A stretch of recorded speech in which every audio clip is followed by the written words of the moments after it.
I'm TJ Ware, and this is the Hurricane Ian Show.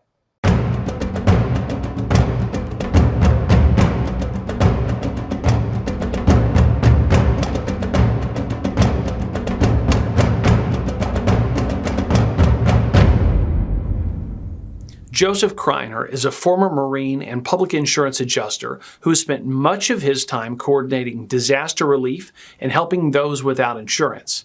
He has also been instrumental in coordinating volunteers, donations, and relief efforts on Pine Island. As a fellow Marine, I can say that Joe truly lives up to the Marine Corps motto, Semper Fidelis, which means always faithful.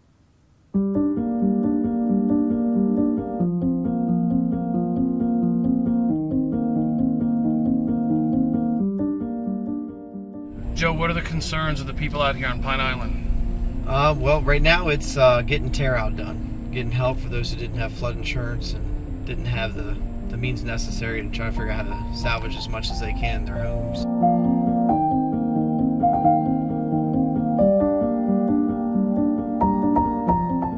Other people here, it's, how we need ice, we need this. Now, even though power's back on, they still don't have freezers, they still don't have refrigerators.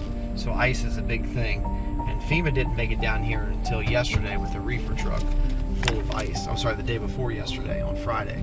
So until then, it's been, how do we get ice? So I've been working with the United Cajun Navy. We've been able to get 2 whole reefer trucks donated, plus an additional 4 pallets from a church we've been working with in Cape Coral.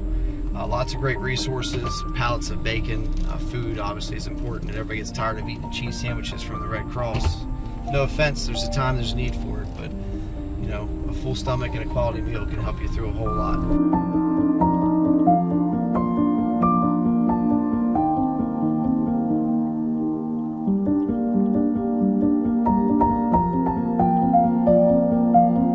I have a church who's going to donate a bunch of building supplies. Okay, good. They're bringing in 2 tractor trailers, one full of plywood, one full of drywall. And we're going to try to get more volunteers down here. That's what we need more than anything. This is the guy that has the connections for all that. He knows how to good, make it happen. good. Him and his wife are phenomenal. They travel with their 10 kids. Thank you. And they Thank make you, stuff thank happen. you. So he's also a public adjuster and fights insurance companies like I do. But Good we deal, take care man. of people first. Good So. deal.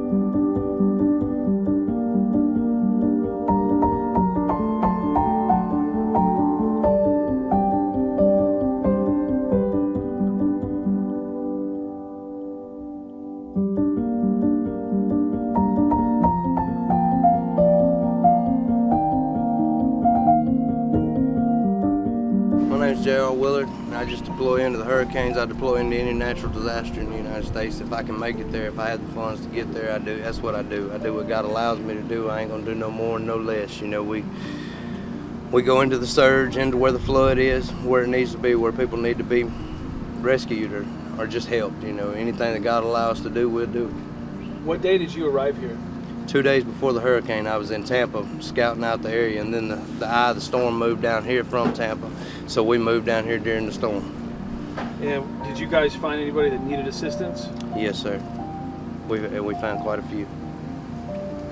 What kind of condition were those people in? Did they need a lot of help? Yes, sir. We actually had 2 of them paraplegic. They couldn't move. That was trapped in their houses during the surge, and we got them out. And there's a picture floating around somewhere of them on the boat on the spine board, where we dug them out of their house in the surge. What makes you do this? I just do what God allows me to do, man. That's what He lays on my heart. If He lays it on my heart, I go. I stay until He tells me to leave. And then He tells me to go home, I go back home. JR, we linked up, got him to come down here and bring the whole team here. So Goose is here, all the United Cajun Navy over here, they're here because JR asked them to come here. And they do more than just that. So he's here now afterwards doing what a lot of people won't do. Never says no, running around picking up pallets, picking up this, going into communities, house to house. They found an old lady sitting in her house, 74 years old, no roof on her. It's nonstop. These guys just don't stop moving. They don't stop helping. They never say no. And I'm telling you, there's something to be said about it. And the reason I wanted to do this and I wanted to highlight it was because you hear what he said. They take it funded, they come in and they do it. I mean, it's really these guys out here do it, man. The people here, they come together. We just come down here and give them what they need to do it. Really. I follow this guy to the depths of hell and back. He says, let's go, I'm going. Goose is loose, baby.